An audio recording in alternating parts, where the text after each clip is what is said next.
Good to see you. Wait for everybody to finish getting on here.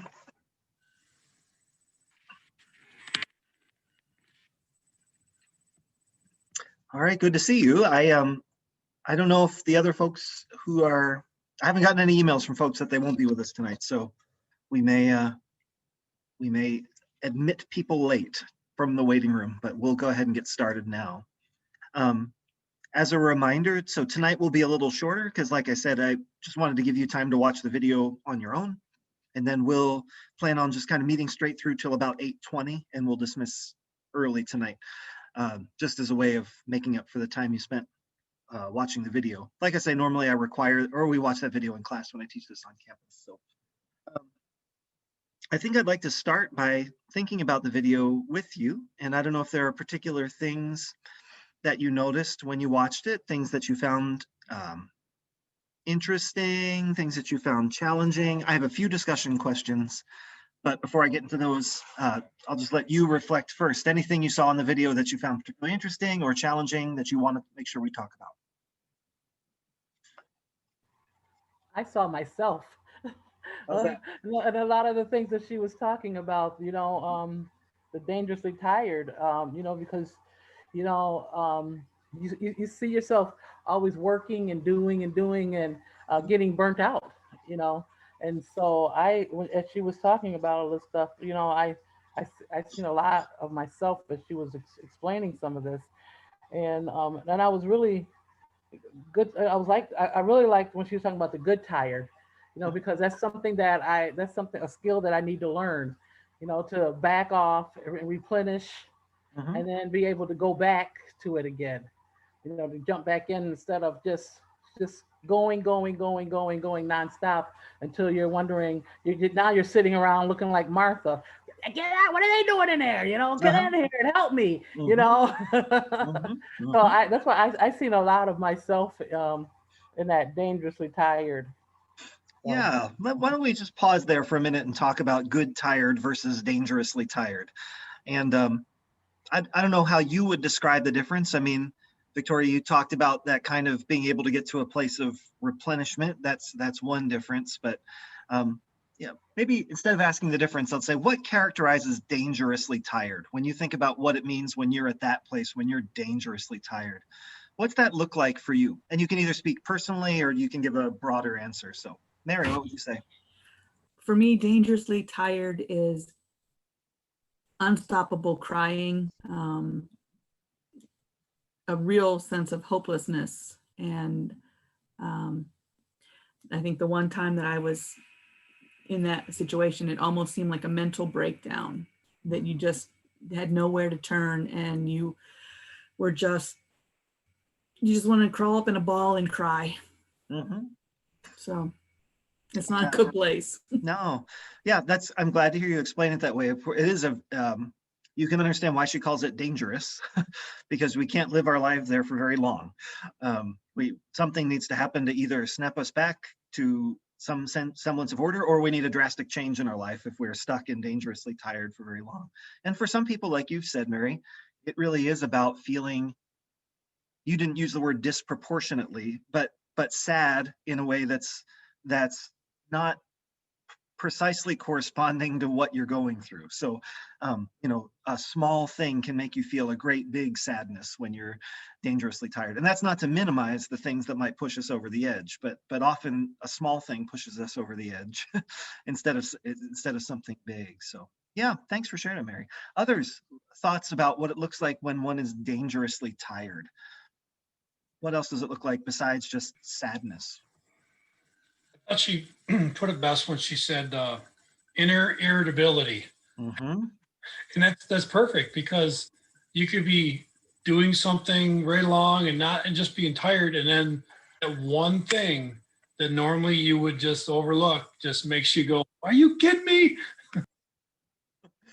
Yes, and I say that out loud sometimes. I'm like, are you serious right now? And then I realize, oh no, like I'm Reverend Dr. Michael Jordan. I can't be saying that to people, and I shouldn't even be saying it out loud to myself, right? Inner irritability, that sense of and again, it's disproportionate, right? I mean, of course, that's a legitimate, mostly it's a legitimate thing that might irritate us, but that kind of sense of I've lost my ability to react to that in a way that I want to react, and instead something's dictating it to me. So that's good, inner irritability as well. Other thoughts on what it looks like? I mean, there's some other things she said which you can share, or it could be just kind of what it looks like in your own personal life.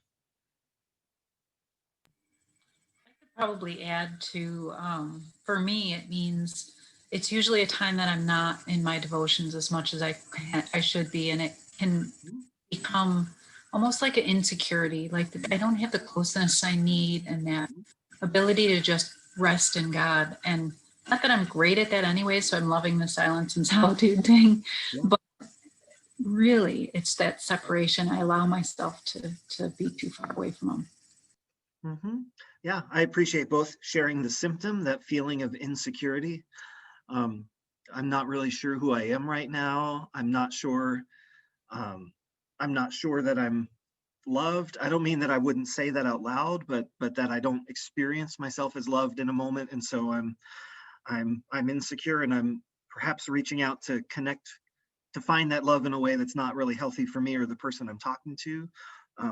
Yeah, that insecurity, and Kim, I certainly let you tell the story the way you want to in terms of whether you're in your devotions or not. I think for some people that's true, where it's like, if I'm not reminding myself of that with God, it can be easier to get there. It also, I think, just to let us all off the hook, sometimes it happens even when we're in a place where we're doing all the right stuff, you know. I know that at least in those moments where I felt dangerously tired, it's not always that I've neglected something, but that I've taken on so much that it's that I'm not sure how to balance everything anymore. And even if I am doing the right thing, it can still leave me feeling kind of, but I think it is easier if you're not tending to yourself in the ways that we all know are healthy. So any other thoughts on what it looks like, either in your own life or picking up on something she said, what dangerously tired looked like? Yeah, Heather. Definitely for me, the escapist behaviors. Yeah, which it's good. actually, like for me, that turns into more work, and then it's kind of just a vicious cycle. Because if I don't want to like acknowledge the fact that I'm dangerously tired, then I'll just work more and become more busy, and then it gets worse and worse and worse. So that's definitely, and the chronic overworking, definitely like that. It's just constant. Mhm. Trying to escape, but actually making the problem worse. Yeah, that's really good. I think for a lot of people, that is the reality of work is often, it's probably tied to what Kim has said, in that work is often tied to how we feel like we get that security from people. So when we feel like we don't have it, we might work more and find some more clever way to earn our way to that affection that we want. And then, right, then we've taken on 80 more things to do than we possibly could do in the first place. And so, yeah, it's good. That's good. Yeah, she talks about escapist behaviors. I don't know if she only has work in mind, of course. Like there's all kinds of other escapist behaviors, things that seem logical in the moment, but really are destructive to us. And we can't really tell till after we've participated in whatever that behavior is, be it something related to food or drink or friendship or whatever. I mean, it can be bad. A couple other things to pick up on. She talks about how we can often understand ourselves as victims during this time, where she doesn't talk about martyr complex necessarily, but that idea of like, we can only see how in a given situation, we are the ones who are losing. And that of course is at odds with the truth of who we are in Jesus, right? Like the fact that if we understand ourselves as, highly favored and beloved children of God, then the truth is that we're not, in any given situation, we're not only victims. Of course, there are times when others victimize us, which we should be honest about. But I think that's also a sign that we, when we understand ourselves as always on the short end of the stick, this always happens to me. Again, it's good to be honest with the reality that we don't always get what we want, but I think sometimes we can really slip into that, and that's what really gets to me. I think is that sense of feeling overwhelmed with how much is against me in a moment. That seems very real. The other thing she mentioned that I want to make sure I brought to you was the idea of restlessness, which I think I mean, that's a very broad idea, but I think it underlies certainly some of the things we've talked about before. Um, some of the stuff that Heather says has its roots in restlessness, right? This sense of, if I just sit here too long, I'm not actually solving any of these problems. And so we just end up compulsively doing stuff that, again, we don't really want to do.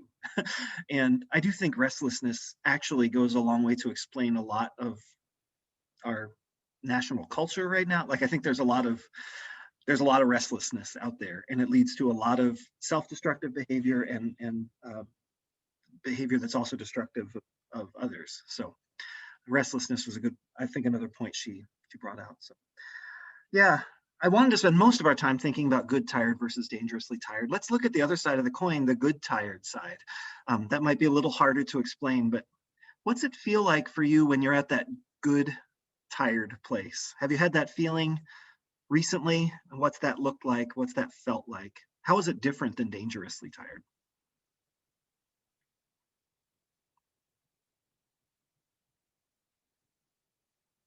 Has no one been good tired recently? This is not good.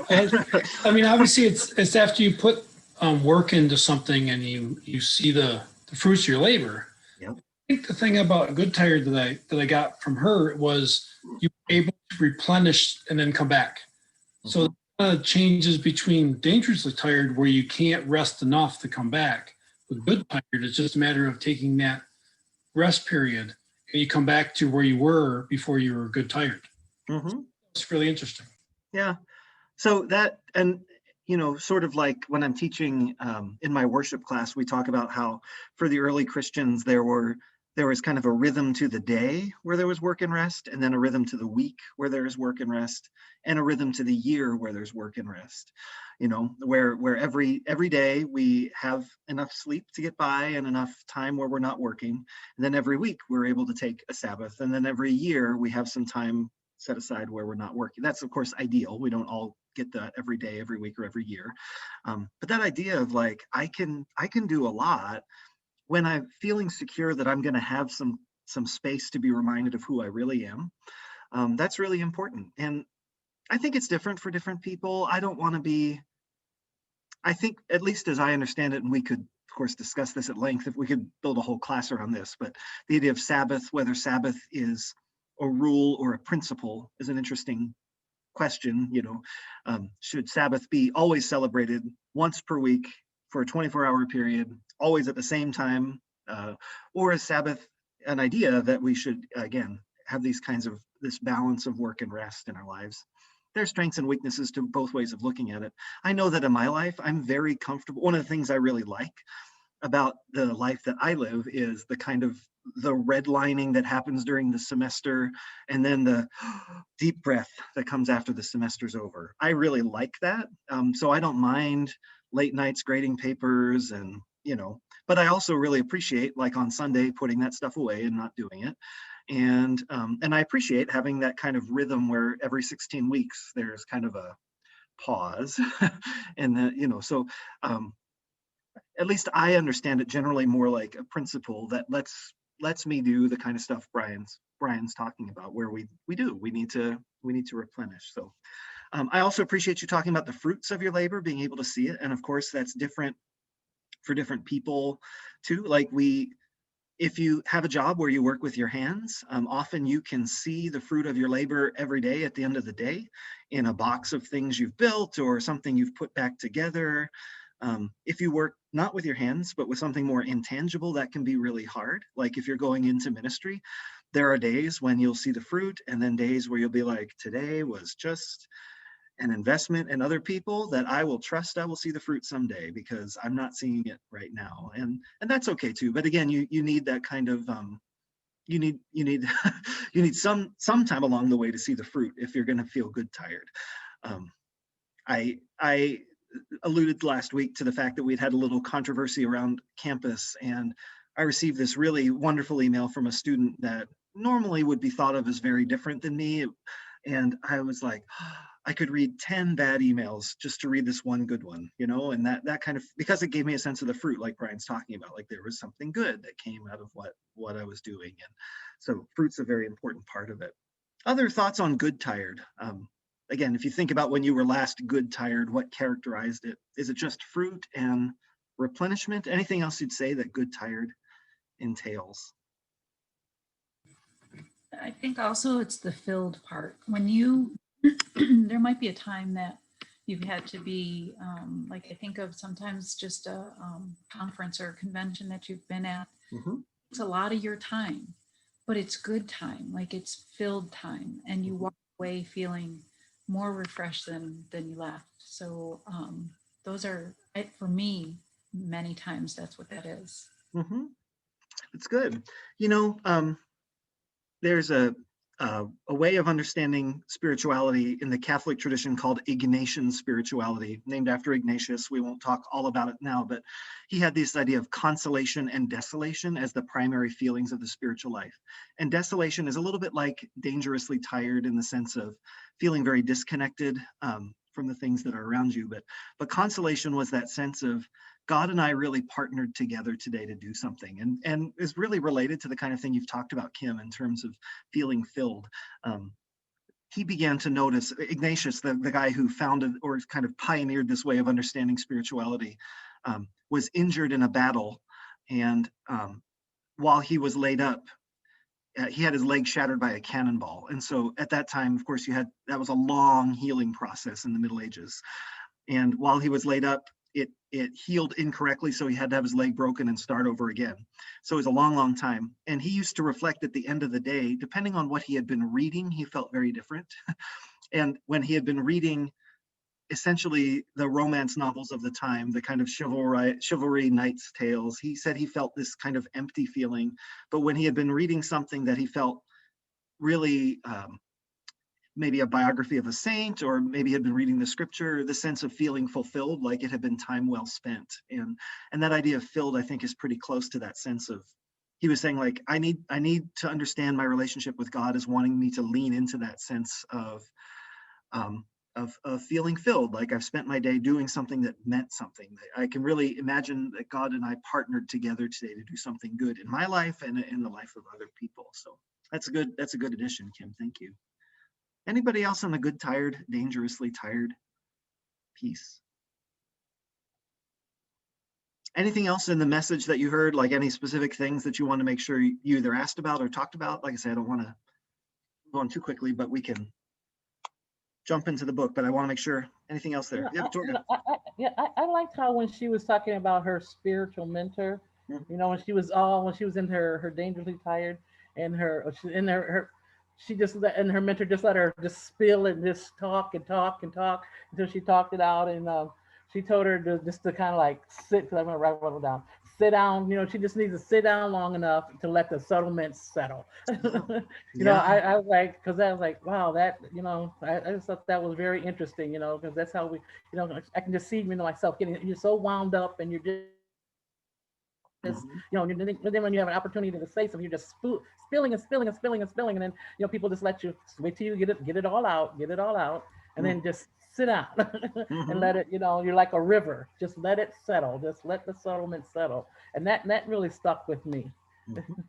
Yeah, good. I'm glad. And that's a great image. And of course she uses it in the book as well. It is a really powerful image that kind of sticks with you. And I hope that, again, those of you who are heading towards ministry or part of ministry just realize the value in doing that for people, just giving people a place to do that. There's so few places where I think, yeah, I do think there's so much internet conversation that goes on now that feels really dangerous to people. Like if you spill your guts on the internet, it's bad, right? Like, I mean, that could get used against you. I mean, you just don't want to do that. And so to have I think people are kind of at a heightened anxiety about sharing. Like we live in this weird place where people share a lot of stuff, but don't feel comfortable really sharing at that level. And so giving people a space to do that is such a, yeah.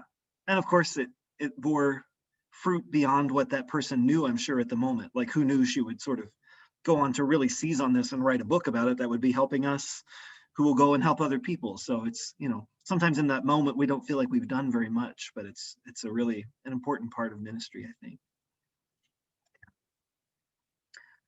Well, let's jump into the text a little bit. Obviously, what you read and what you heard that overlaps a little bit, particularly chapter 4 is kind of where most of that overlap comes, because that's her chapter on dangerously tired.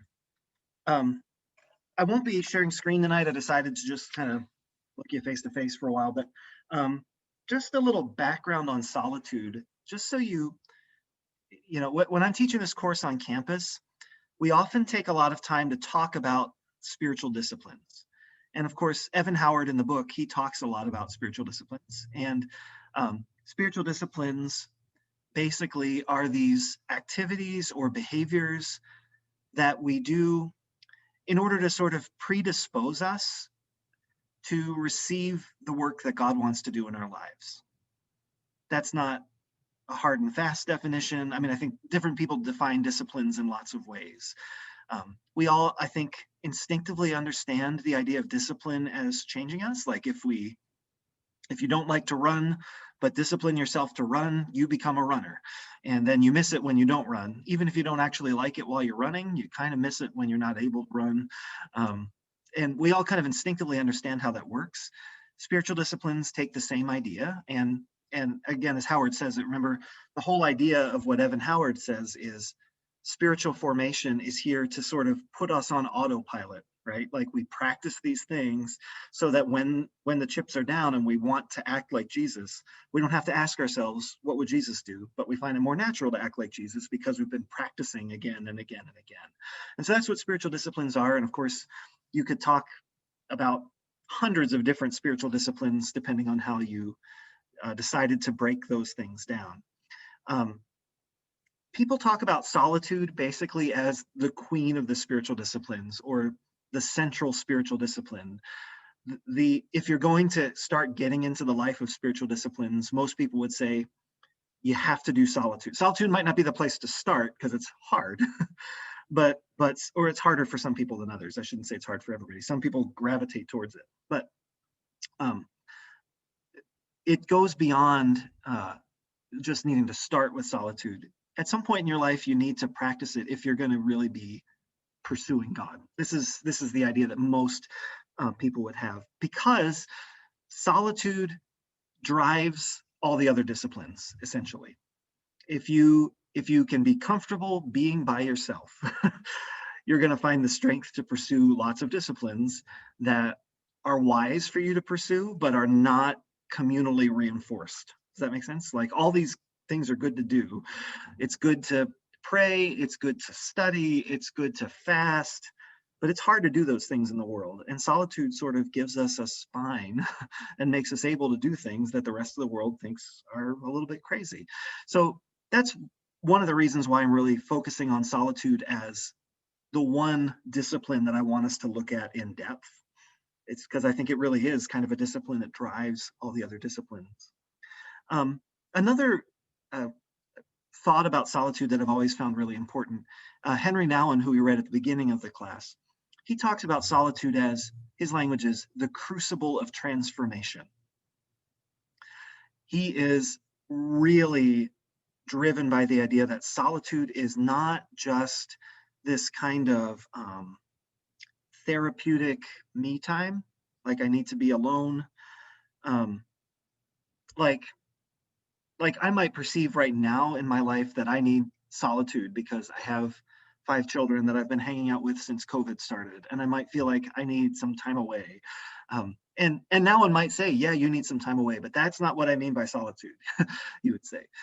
That language of the crucible of transformation, remember a crucible, if you think back to your high school chemistry days, right? The idea of like this little vessel that can bear extreme heat, and something goes in as one thing, and when you heat it up really hot, something else comes out on the other side. So he's saying resist the cultural image of solitude as kind of therapeutic, me time, but solitude and silence are kind of the place where this encounter happens with God that will change us, because it's really bringing us face to face with the living God and face to face with who we really are. Like he would say, basically, in the world, and I know he's talking as an extrovert here, so I will own this as a fellow extrovert with him, and maybe you don't experience this quite the same way, so feel free to push back. But for him and for me, there's a sense of when I am out doing ministry, when I'm in the public eye, it's hard for me to really experience who I am in God on my own without any of the titles that I have, without any of the job that I have, without any of the functions that I perform, but just me, just Michael, beloved child of God, which again, for now on, that underlies his whole understanding of the spiritual life. And so he says, you need time, like if you're going to experience yourself just as you before God, you need to go to a place where there is no one else, where you can't use other people. I mean, he even says it this way, you can't use other people as scaffolding to get to God because there's no other people there. And so you need to just be on your own with God. There's no one there for you to impress. I can't write or speak something fantastic that people will say that's beautiful because there's no one there to impress anymore. Instead, it's me and it's God. And all those other things that I try to keep hidden from God and from myself because of my busyness, as Heather was pointing out, like all that stuff that I keep hidden away begins to come to the surface. Nouwen talks about it as a painful process, though. And again, it may be more painful for him as an extrovert who also is extremely self-aware of what's going on inside him. But he says, when I go into a time of solitude, he said, the first thing that happens is monkeys jump out of the trees of my life and start throwing bananas at me and saying things to me like, you're worthless, you're not enough, go back to work, make something to make people love you. And he said, I will testify to you that after a while, those monkeys get tired of doing that and they leave, but you have to wait them out. You have to stay in solitude long enough for those voices to just stop pelting you. And for some of us, that could be a few minutes or a few hours or a few days. But he said, if we want to get to this place where we really are settled on our own with God, we need to be at a place where we wait out those voices. So as I've been reflecting on what COVID has meant for all of us, I kind of wonder sometimes if that's part of why COVID has been so hard for certain people in certain times. All the ways that we kind of drown out the self were taken away from us momentarily. And we really were called to this place where we had to be vulnerable with who we were before God. And it was deeply painful, I think, for a lot of people in a lot of ways. And we saw that reflected in lots of mental health issues related to COVID. So anyway, that's just a little background on how other people understand solitude and the role of it. And that's why I really want to make sure if we get a chance to focus on one practice, that's why I want to focus on this one. Any questions, thoughts on what I just said? Again, you may be an introvert and you might be saying, that's a little, I'm glad that it's really difficult for you and for Nouwen, maybe it's not so difficult for you. And I'd say that's good. I just want to keep pushing though and say like, he's also really pushing us to this place where it's not just us kind of being alone because other people are problematic for us in a moment, but it's really pushing us to that place where we encounter God. And so I do think it's, I always, I wouldn't say I envy people who are like this, but I know, like, for example, my wife being an extremely introverted person, most of her life is actually pretty difficult in a way. And I can sort of gauge when she needs that time by herself. And even this weekend, I'm trying to make her go away by herself, and whether she'll do it, I don't know. But so you begin to recognize this in each other. And I hope that she has a good time if she does it. But there's something deeper that Nouwen's that all these authors are talking about, just in terms of presenting my whole self to God, for God to look at, speak to, and love, and to kind of grow with God during that time. Does that all make sense? Okay, cool. Well, let's jump into some of the things that I want to make sure to pick up from the first few chapters. I wrote down page numbers, but then I have a book on my Kindle, so I don't always have all the pages written down. Like the Kindle doesn't have page numbers, so forgive me if I might need your help occasionally finding where where a quote is or something like that. Let me just pull up now. Yeah, just a couple things kind of from the preface. I don't know how closely you looked at the preface, just because prefaces don't always get a lot of attention, but the first, just the piece, the overlap between solitude and silence. I think that's one important thing. The idea of solitude and silence they don't always overlap. She's going to talk about solitude and silence almost together and as one thing, but you could, of course, experience solitude, but not silence. Like you might choose to go on a retreat by yourself and take along music that you like to listen to, or a podcast or a sermon series that you enjoy listening to. So don't, not everywhere that you talk about solitude are you necessarily talking about silence, and vice versa. Like a person could take a vow of silence or a temporary vow of silence, but not be in solitude. So like if you talk with a monk who voluntarily kind of adheres to silence, but doesn't live in solitude, but lives with his brothers. But there's of course a lot of overlap between them. She touches on this on page, I think it's page 16. You might wonder why this book's about solitude and silence rather than solitude in scripture, or solitude in prayer, and solitude in journaling. She says, all of these elements of the spiritual life find their way into the book in different places, but I've chosen to write about solitude in silence because I believe silence is the most challenging, most needed, and the least experienced spiritual discipline among evangelical Christians today. It is much easier to talk about it and read about it than to actually become quiet. Just want to linger there for a little bit. The idea that silence is not something that most of our churches practice or really commend to their members. And then to say basically, it's really hard for us to be quiet. Do you agree with that or not? And if so, why do you think our way of doing church really has not commended silence to people? Yeah, go ahead. I really related, like, thinking that when her spiritual director was calling her, like telling her about solitude and silence, her first instinct was like, oh, are you calling me into some weird like Buddhist practice, or like, is it another religion, or like, do I have to be careful? And I think that's one of the reasons that, at least in the churches that I've participated in, there's some hesitancy there.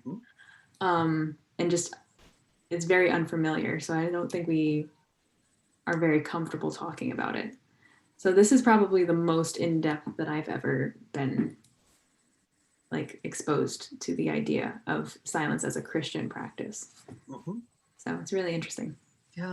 Yeah, thanks for bringing that up. I hadn't thought of it that way, but right, she does. She talks about how it's nerve-wracking for her. It feels Buddhist, it feels, I mean, some might say it feels Catholic, or it just doesn't feel like home to us.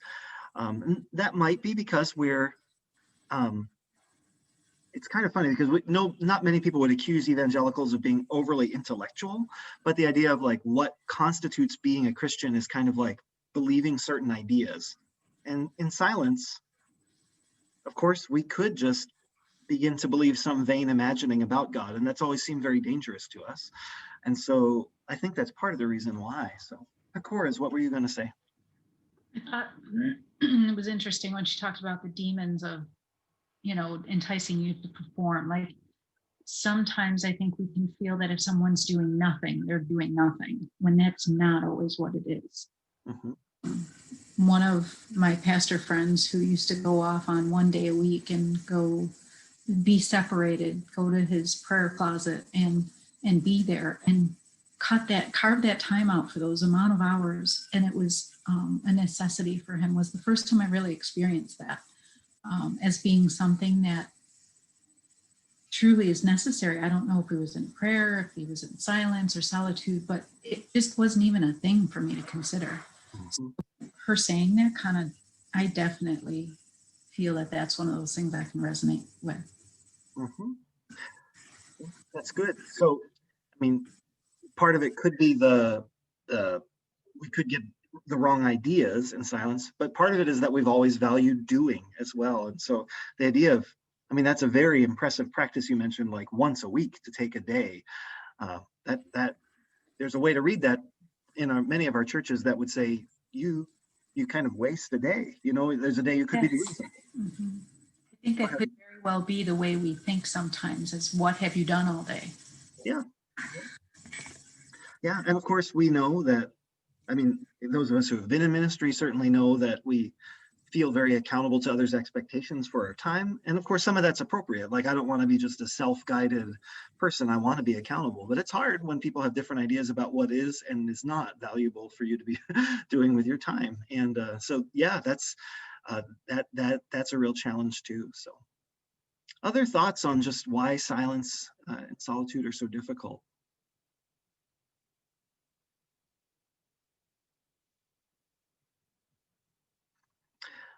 I think just one more thing that I want to make sure to raise to your consciousness is just the idea that we do often, and maybe again, this is those of us who are heading towards ministry thinking about that.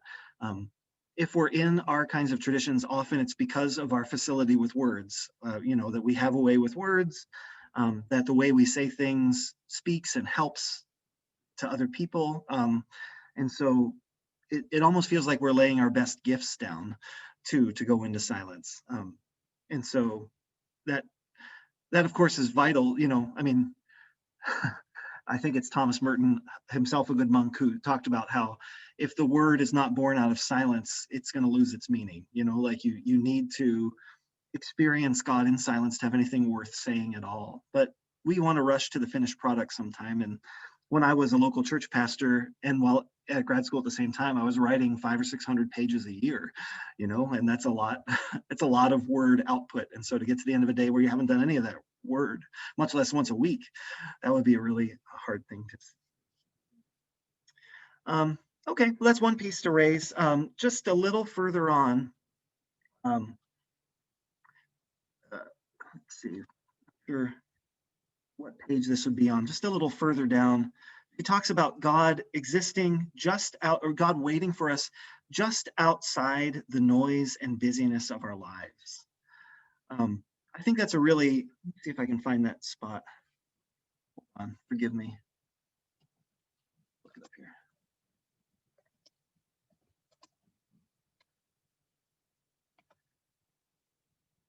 You know, actually, it's just a little bit before where I pointed you to before. It's probably page 14 or 15 for you. It's a paragraph that starts with, "The invitation to solitude and silence is just that. It's an invitation to enter more deeply into the intimacy of relationship with the one who waits just outside the noise and busyness of our lives." I just was very much taken by that idea as well, that God really is waiting outside the noise and busyness of our lives.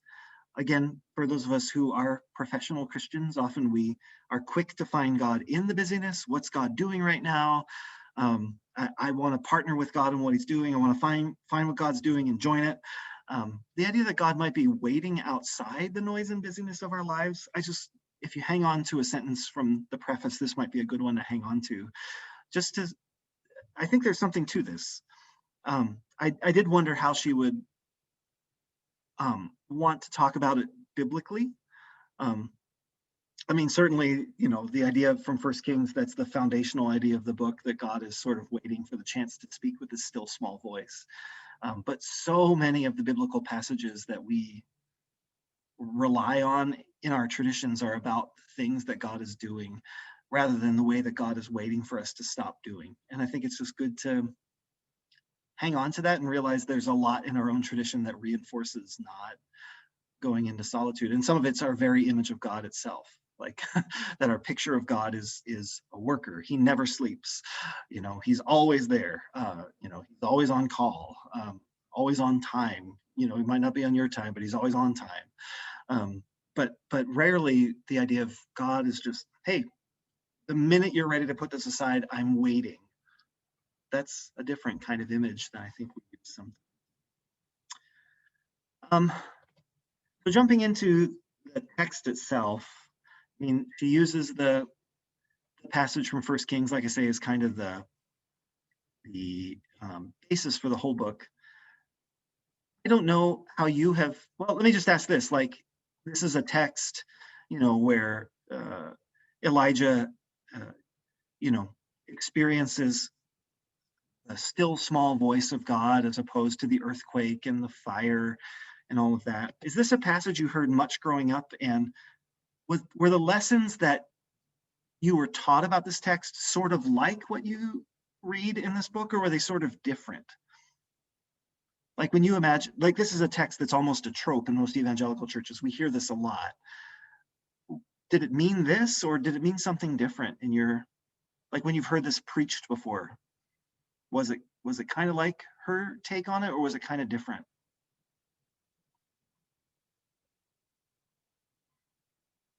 Maybe I'm wrong. Maybe it was only a trope in my church. I don't know. I think it was the same, but now that I read it, I can't get that angel food cake out of my head. So Yeah. I never thought about it as such a gift, you know. Mm-hmm, mm-hmm. I do think that I understood it the same. I love that the reference to caves. I don't know why, but as a child, I never heard that, but it seems to be lately. I keep hearing about it again. Mm-hmm.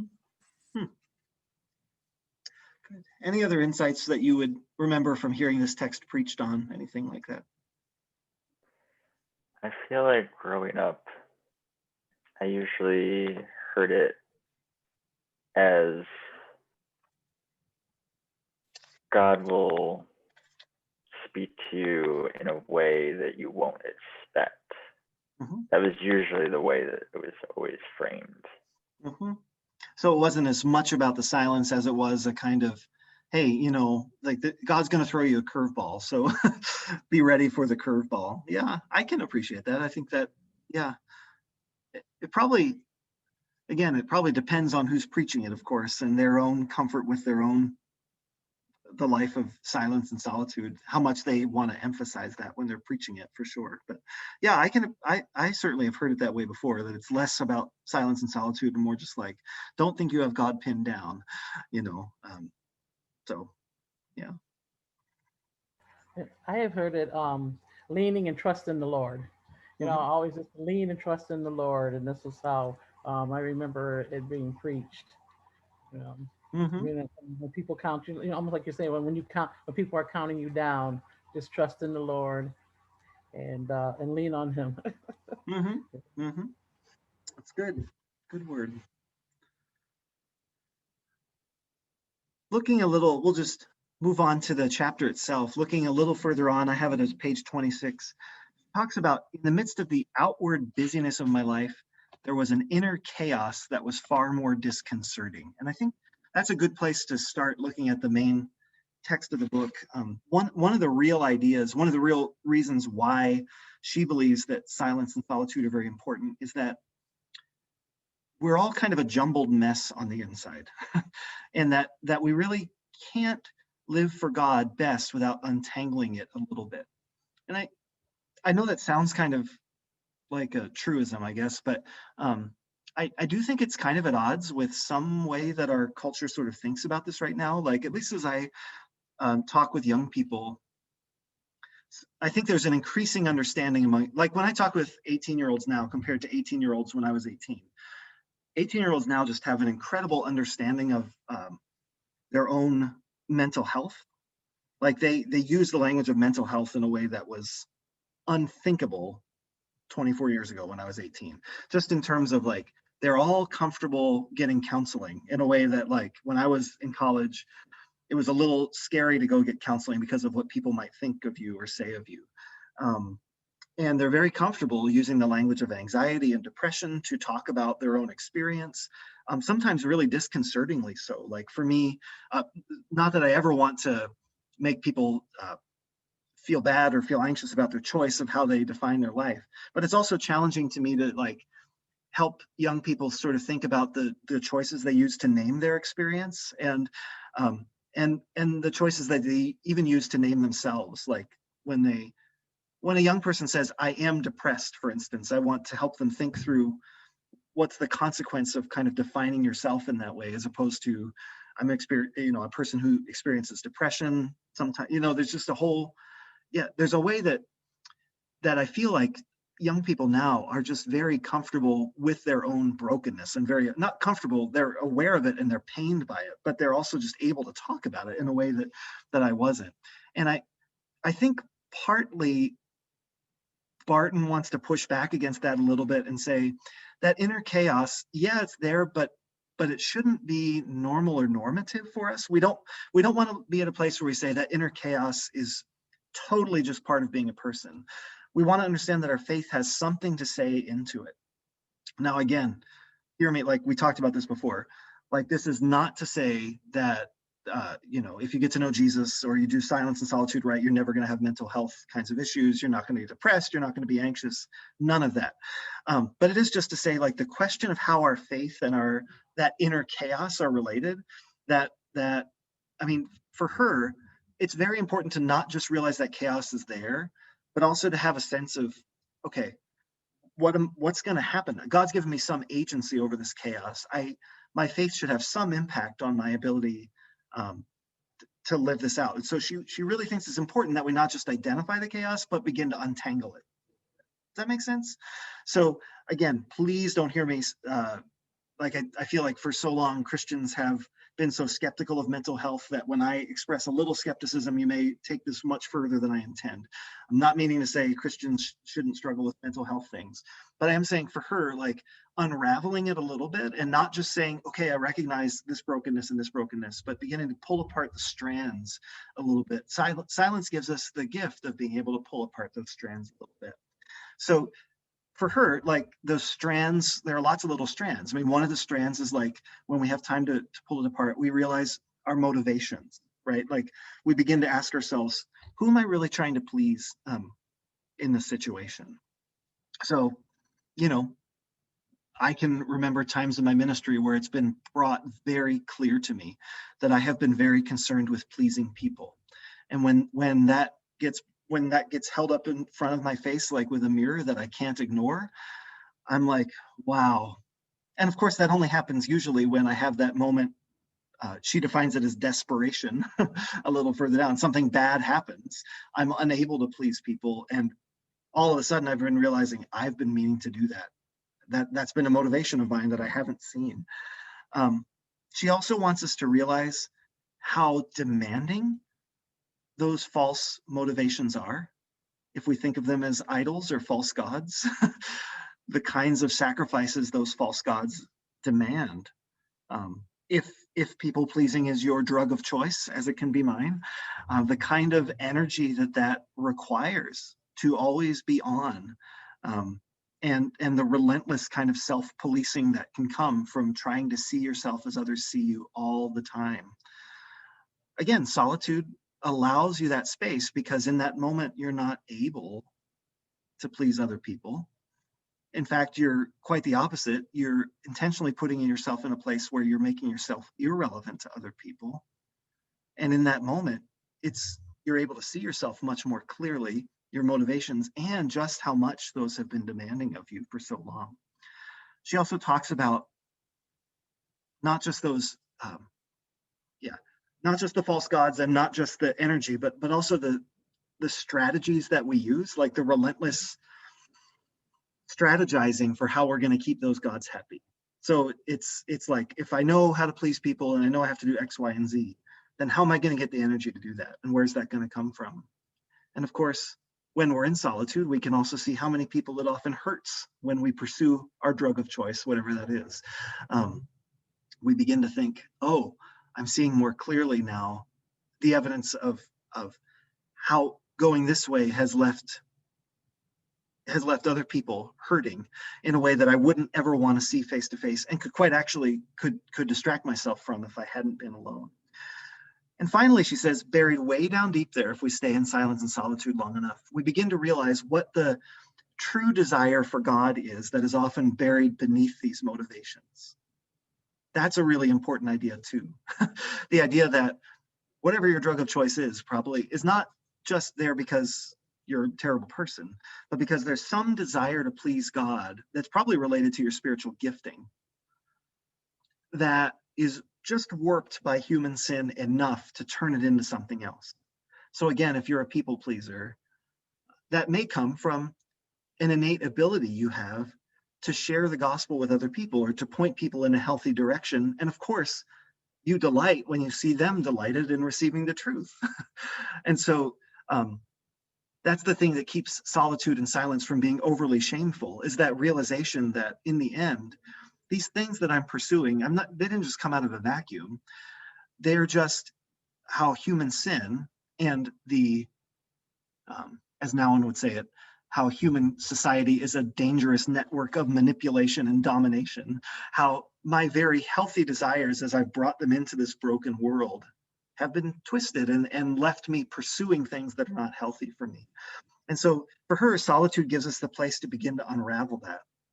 And so to say, why, again, thinking back about questions like anxiety, why am I anxious really? Like what right now is really making me feel insufficient or insecure, not ready for this given moment? And then to be able to pull that apart and say, okay, what's that related to that's going on deep inside me that might be, again, something really healthy and good, which has just been kind of warped. We can think the same about perhaps if you're a perfectionist, like if perfectionism is your drug of choice, right? Like to be able to sort of say, where did that perfectionism come from? Why am I a perfectionist? What do I think is going to be making other people or God happy with me if I just do things perfectly? In solitude, we begin to realize the kind of energy it's taking to be a perfectionist all the time, the kinds of people we're hurting with our perfectionism, and how our perfectionism is just a warping of something good that God put in us, perhaps the desire for excellence. Does that make sense? So depending on what that is for you, solitude gives us the space we need to figure that out. I don't know, did that all make sense, or does that sound overly mystical? Sorry if it just sounded like either a monk or a psychologist or both, I guess, I don't know. But thoughts or questions on it? Does it ring true? Do you want to push back?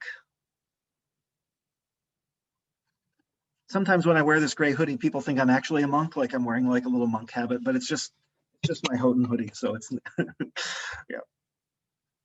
All right.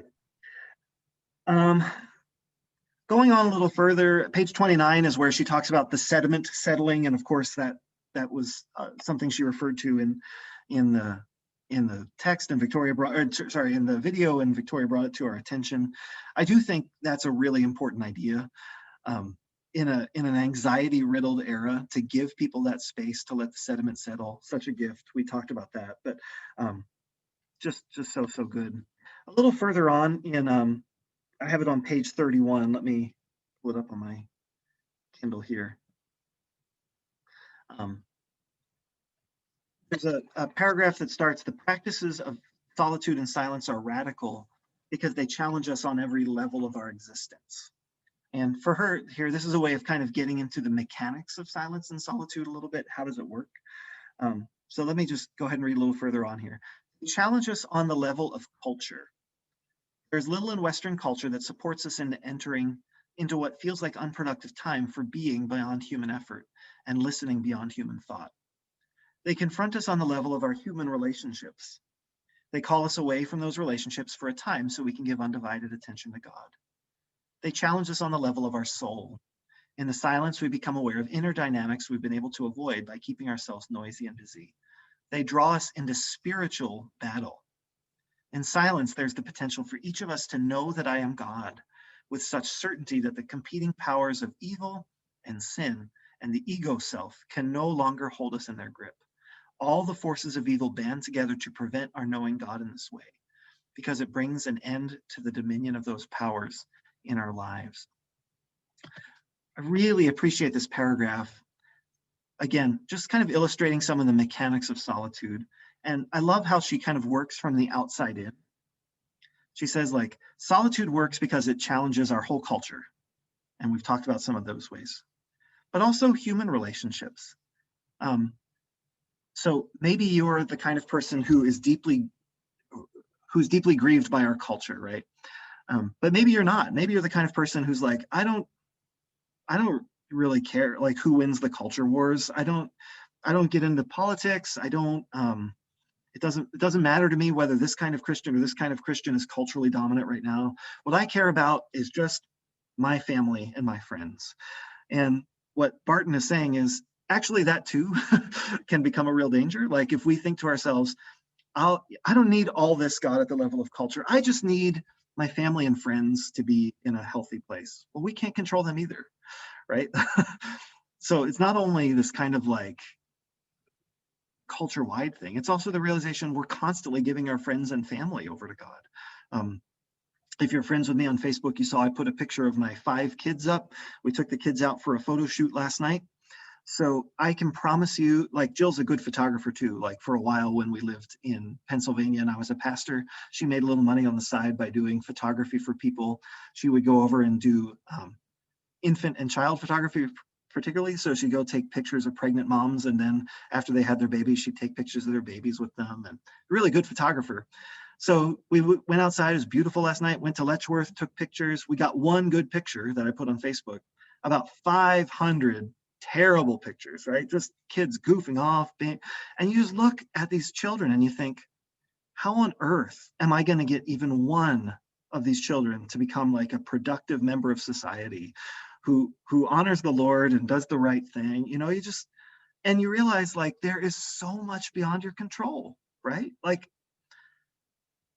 I can't even control them now, much less as they grow up and leave the house and make their own decisions. Like so much of this is an act of faith. And like I believe, we don't need to get into life ethics now, but I'm almost a Catholic when it comes to life ethics. Like I think having babies is part of what I was called to do as a married person. And so I was grateful for that opportunity, but good heavens, like it's just, because there is no control. And so if I have this bargain with God where I say, it's okay if the USA goes to hell, as long as my family stays strong, God's going to look at that and laugh in just the same way, because it's not up to me.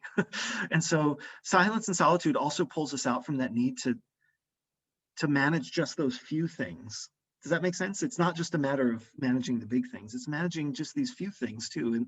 And saying, even these few things that you want to control, you can't. All the bargains you make with God are revealed to be, pointless. You can't bargain that way with God.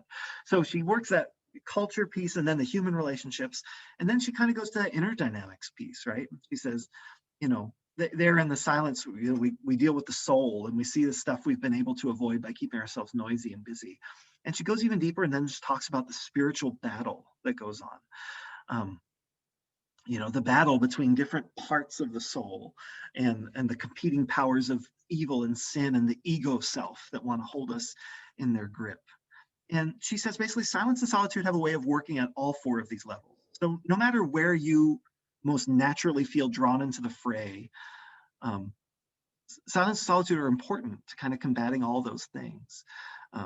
So it's not just something, I guess, for the monks among us, but also for the people who are deeply concerned and desperately trying to manage things that they just can't manage, right? We can't manage the culture. We can't manage our family. All we can do is get to know the God who loves us better and better and yield ourselves more and more to him. And that, of course, will change the way that we engage in the spiritual battle. It'll change the way we engage with our family. It'll change the way we engage the culture. But it just, in silence and solitude, it's visceral, it's primal, it's real, and it helps us to realize that all those bargains we make just can't be, that's not the way God works. We are loved despite the fact that our culture is screwed up, that our families are screwed up, that we're screwed up. We are God's beloved children, and silence just drives that home. So I think that's all I want to say on chapter 1. Anything else you want to say on that opening chapter before I jump over to chapter 2? Sorry, that last one was more of a sermon than a discussion starter, but that's what you get when you get a preacher teaching. So.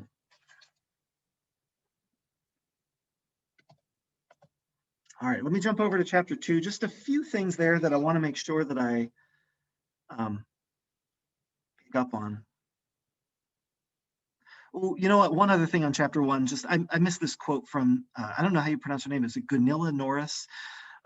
When we make room for silence, we make room for ourselves. Silence invites the unknown, the untamed, the wild, the shy, the unfathomable, that which rarely has a chance to surface within us. And the reason I wanted to highlight that just real quick before we jump over is because I am such an extrovert that I am very often able to credit the community of people for helping me see something about me that I didn't know before. So, like, I think that happens all the time in the body of Christ. And I mean, I'll even say it to you guys, like, that I learn who I am in interacting with other people, even in this kind of, like, I know myself better as a teacher as I know you as people who are learning from me. And so I try to yield myself to all those human experiences to really lean into what does God have for me in this connection I have with other people. And of course, some of you I know in different ways than others. So, I mean, like, Robert probably is the one that I know the best in terms of having spent a lot of time with him when he was an undergraduate student. And so that relationship, we've got a few years together where I've kind of learned who I am with him along the way, hearing his feedback about me, and that helps me learn who I am. Part of what Barton is going to say, and certainly this quote highlights, is like, that also happens to us when we're alone, when we're away from human experience. So if you're like me and an extrovert, and you're very able to see the way the community helps you to discover who you are, solitude and silence also help you to discover who you are. And there's a way that you can learn uniquely who you are away from other people. and the two really, I think, have to be held in balance. Like, if you're lucky, you have someone else in your life who helps you see both sides of the coin. I have a friend in town who's a spiritual director who's very introverted. And she says to me, Michael, you just helped me to understand how the community really helps, because I want to go spend all my time with God by myself. And you've helped me to get a vision for what God wants to do in community. And I always say to her, Jeannie, you have really helped me understand how God wants to interact with me on my own and love me just for who I am outside of a community. And so those two things, I think, really can be held in balance. And ideally, that's why God calls us into churches, right, with each other, because odds are in that church, there are going to be some people who are driven by this intense communal thing, and then others who are going to be like, just let me go be with God, please, leave me alone. And those two groups need each other more than they often realize. Jumping into chapter 2, I think what's real helpful in chapter 2 is just the idea of what it means to have a sacred space. And for her, there's an idea of these three parts. There's a physical place that you need to designate. I'm sorry, I don't have a page number for this. It's, I don't know, 8 or 10 paragraphs into chapter 2. So if you want to kind of poke around, but it starts, first of all, it's important to establish a sacred space that is space set apart for God and God alone. Sacred space is a physical place that is designated for your times alone with God. It's best for it to be separate from your desk or any other place where you're in work mode. If for some reason you do choose to use your office space, simple act of turning your chair away from the desk to face a window or sit on comfortable cushions can shift your soul stance from a work mentality to a stance of listening and receiving. And she also talks about lighting a candle as, for her, a very helpful thing to just sort of designate this as a sacred place for the moment. I briefly experienced this during COVID times because we have an apartment in our home where college students live. And when the students moved out, that room was open. And so I used it as a little prayer closet for when I was praying the Psalms each week. And that was really meaningful for me. It was taken away because we decided that, we decided my daughter should move into the college apartment. So we decided to take that sacred space away. And I've never been terribly tethered to space anyway, so it didn't really bother me, but I'm currently kind of seeking another space that I can treat as my space to go meet with God. I'm wondering, do any of you have a space in your home, a corner or a special chair that you sit in? Like, what's your experience with this, like setting a special physical place alone to meet with God? Do any of you have that? Mary, do you mind telling us what it is, or is it like if it's personal, you don't have to? I'm just curious. No, we just moved into a new house, and this house is huge. Okay. And so there's the den area, which is like where all the Bill's stuff is and the deer head and stuff. But in the front of the house is this little sunroom, and it's just filled with windows, and it looks out onto the trees. Mhm. And it's a warm spot. I have 3 rocking chairs in there. We're getting ready to put a curtain up because we're gonna, if somebody wants to be in there and have their quiet time, you close the curtains so that anyone who's in the house knows that that room is off limits. Mhm. Or if you're in there and just studying the Word of God and you don't mind someone coming in, then you can open the curtain. Mhm. But it's a very quiet place. It's a warm spot right now. It's very bright and sunny.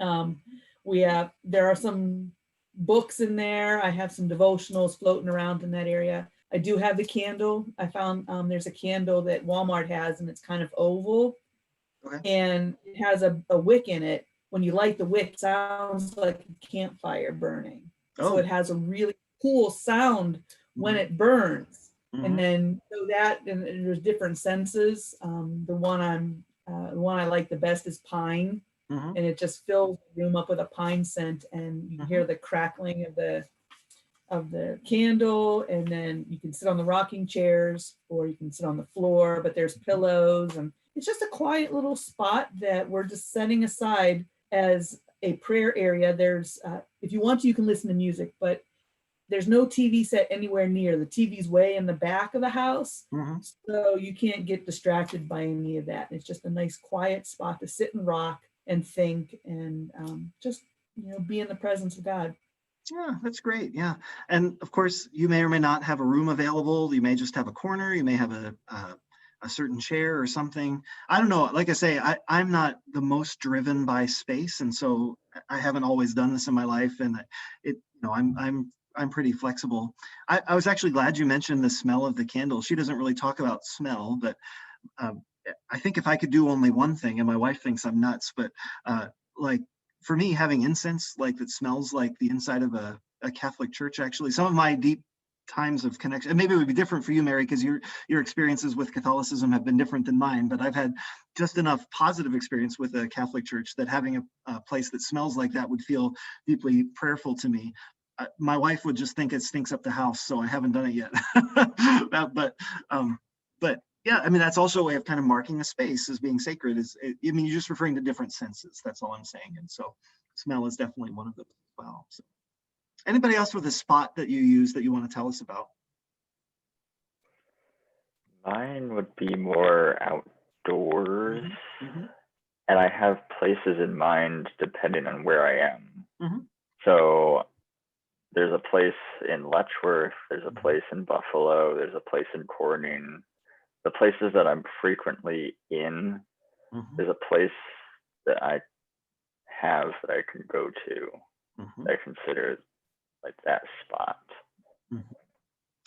So Robert, this will sound, I don't mean this at all condescending, but that's a very American way of doing this. Like, that's a good thing because you're American.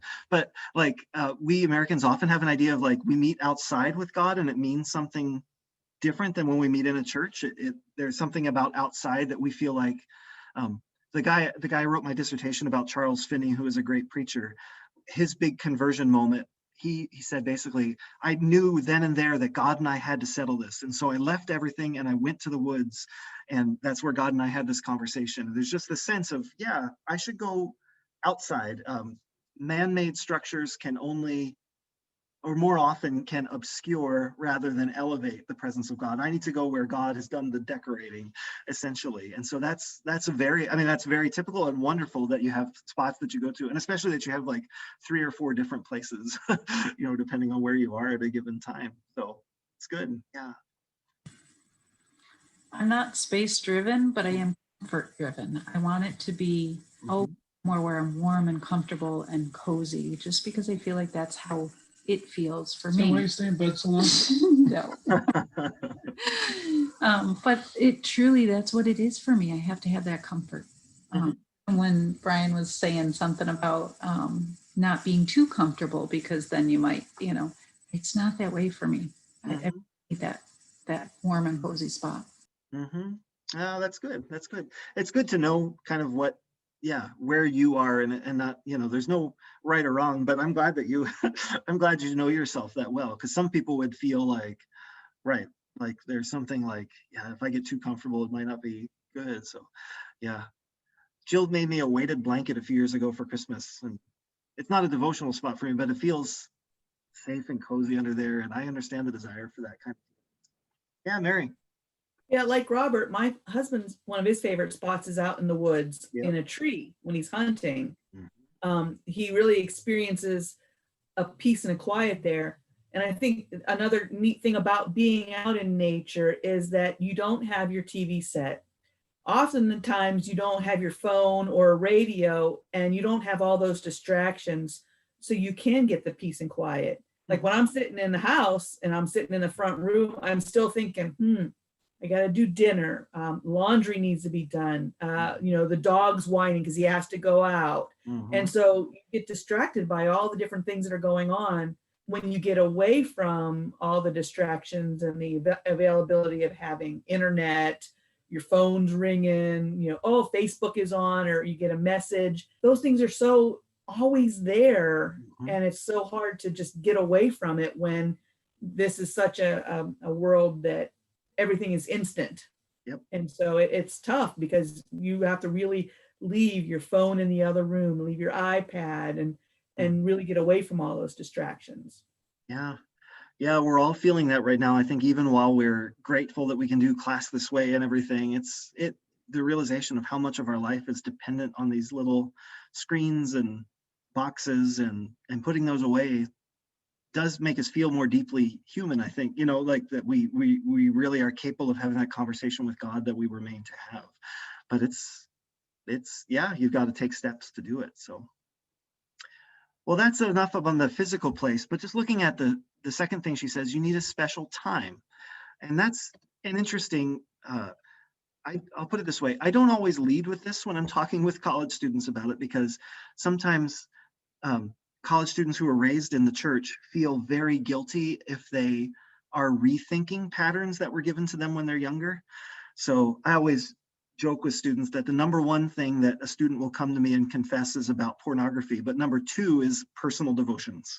Like they are just worried when they stop doing personal devotions in the way that they were taught to. They almost feel like they've really disappointed God. And I try to reassure them that it's very healthy to have a personal relationship with God, but there are lots of ways of doing it. And so don't feel unusually guilty if you don't have that set pattern of personal devotions that you were always taught about. That said, the reason I don't always lead with that is that she kind of recommends here having a pattern and having a habit. And I think she would agree with me to say at certain points in our lives, we need to break down old habits, but it shouldn't be just to break them down forever, but to build healthier ones. So her idea, I think, is to say we need to have this kind of rhythm in our lives. If we just sort of think, okay, well, I'll snatch another time with God when I can, it doesn't yield that sort of sense of hopefulness that comes from knowing when our next time with God will be spent. Again, I mean, my experience with this in my life has been rather varied. There have been times where the morning has been like, yeah, I want to do devotions in the morning, and there have been times when in the evening. It's been fruitful for me. I know I've mentioned that during this time I've been doing a lot with the Psalms and praying along with the monks, and that's been really helpful in the sense of having I don't always do those at the same hours the monks do, but knowing that it's a few hours until I do the next one just keeps that kind of fresh in my mind. So again, you don't need to do it her way, but her idea is like basically have some time that's set apart. And just like if you can have a space that's set apart, if you can have a time that really is God's time, it helps. And I do think, I don't know, that's part of the rhythm of life here at Houghton to have chapel at certain times, for instance. I always tell students, like, you're hungry at noon, whether or not you just had breakfast at 10:30, because you just know that noon is eating time. And in the same way, like if you're used to being in chapel every Monday, Wednesday, Friday at 11:05, you begin to think, okay, this is time for God to talk to me. And it's really good to have that pattern well worn in your body and your soul. So I do think there's something to this kind of pattern she's talking about. So physical space, physical time, and then she talks about a place in our soul that is set apart for God and God alone. And this might be a little more nebulous than the other points, but I think it's really important. As she says, especially for those of us who are involved in ministry of any kind, it can be an important discipline to maintain an inner place that is private, shared only between us and God. We might commit ourselves to pondering the things that take place during solitude in our heart, as Mary did, at least for a time, rather than sharing them too quickly or using them immediately as tools for ministry. I think that's a really insightful paragraph. It's very easy when you're in ministry to be always always writing sermons, to have the either literal or metaphorical notepad that you carry around that you're jotting sermon ideas or illustrations down on as you have them. Or always just thinking about, oh, that was such an insight. How can I bring that best to everybody? Instead of just thinking, how can I cultivate this place for God and I to have this conversation and not be thinking about how am I going to use this is a really important idea. And again, I think it's easier for some personalities than others. If you're extroverted and very naturally derive energy from others, you want to share things with people so easily that it's part of your gifting really to do that. And so it takes effort to sort of say, no, this is just for me and God. But I will say it's really important to do that. Like, even if that's hard for you, because if you don't have that space set aside for you and God, then when things go sour, it's really hard for you to know that God loves you independently of how your ministry is going at the time, which is something that, I mean, you're in real danger if you equate your performance in ministry with God's care for you. It's just really important. So I really appreciated this idea. Again, it's a little more nebulous. How do I know if I've carved out that place in my soul? You usually only know it in retrospect, either because you've become so enmeshed with others that you realize that you haven't had it, or because maybe more positively you've recognized, okay, this was really hard for me, but I still know that God loves me because I've had this time and this place in my heart that's really only for Him and me. Of course, it's also true as well on the level of our family. Like I've said, if we feel like a success or failure, not just because of our ministry, but because of our friends and our family, having that place that really is only for us and God is very important. And it's even important, I think, for spouses to trust that place in each other's lives. To acknowledge there's a way in which God is dealing with Jill that is not mine to comment on. It's not mine to fully understand. It's mine to love and support in her, and her with me. I think it's very important, I think, for spouses to respect that kind of work that God does in each of our lives as individuals, because we in a sense are one as spouses, but in a sense we are still two. We still go to God on our own. So I think I'll leave that here for now. So next week we'll pick up there. Just go ahead and read through the end of the text. I mean, hopefully this is not a terribly difficult text to read. I think it's probably among the easier ones that we've read. So next week, what we'll do is we'll cover just some points from the rest of the reading, some things that I want to make sure I lift out. You, again, feel free to bring questions or comments that you have. I will also leave at least half an hour at the end of class for us to just kind of tie up loose ends from the class. So if there are things that, as we've been reading, I mean, next week will be our last session. So if there are things that we've been reading that you have questions about that you want to dig into, like I say, I'll leave the last half hour for us to just kind of have a discussion about what this whole thing has meant for you, and whether there are questions that you'll still have along the way that you'd like us to talk about before we take our leave from each other. Okay. Okay. Any other thing for tonight? Everybody, all hearts clear, as they say in my tradition? All right. Well, have a good night. I'm going to go for a run. We're going to see how that goes. I'm feeling kind of tired, but anyway, we'll see. Have a good night, guys.